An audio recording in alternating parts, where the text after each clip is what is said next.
勇士们可以通过试炼重新充电，再次踏上战胜恶龙的冒险之路。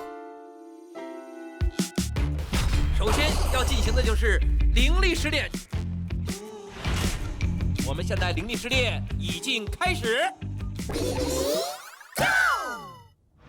恶龙勇士将左右摇摆，谁先落水，谁就先被淘汰，而坚持到最后就可以成功晋级到下一阶段。哇！哇！短腿黄帆首先翻身落水。再看16号博努奇，他在坚持着，他在守护着。哇！他此刻不是代表自己，你不是一个在战斗，坚持到底。哇，在对面我们看到袁明泽和自律的悍匪也得咬紧牙关。哇！对，袁明泽和悍匪选择了不一样。哇！邓肯也落水了。对，不光邓肯一个落水，他还代表博努奇也落水了。哇，看这两侧，哇！哇！令人难以想象，几乎到了180度仰面朝天，但他像一把绳索一样紧紧地拴住这个大棒。哇，太难以置信了！这是什么样一种力量？我现在眼睛一刻都不敢离开这个吊装。哇，180度啊，都没有将它弯下去，太牛了！哇哦呦！哇哦呦！哇哦呦！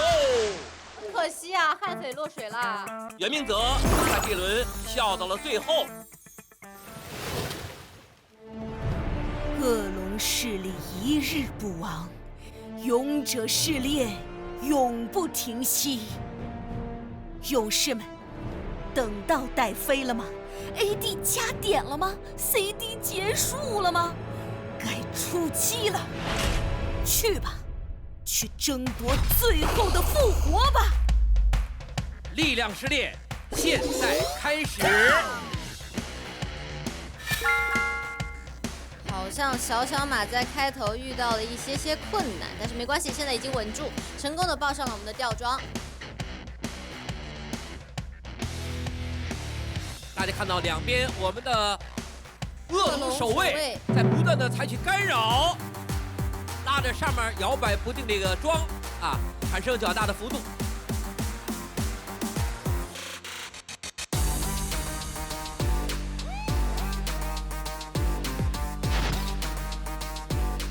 哇！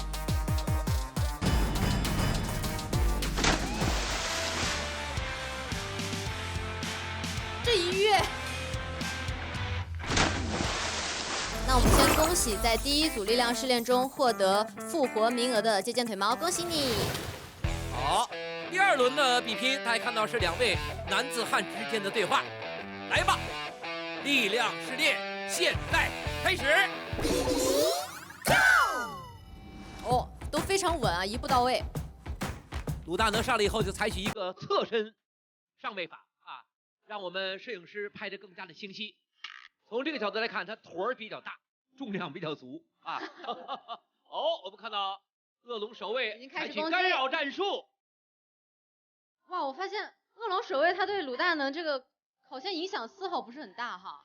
哎，尤其对两位健身达人。对，重量级选手。对于村长来讲呢，虽然自己现在啊，实际上健身时间并不多，属于临时抱佛脚。哇，我正在夸他，他突然就落水了。哇，真没想到！再看这边，鲁大能真的是大能的呀！恭喜洲际导弹鲁大能脱颖而出，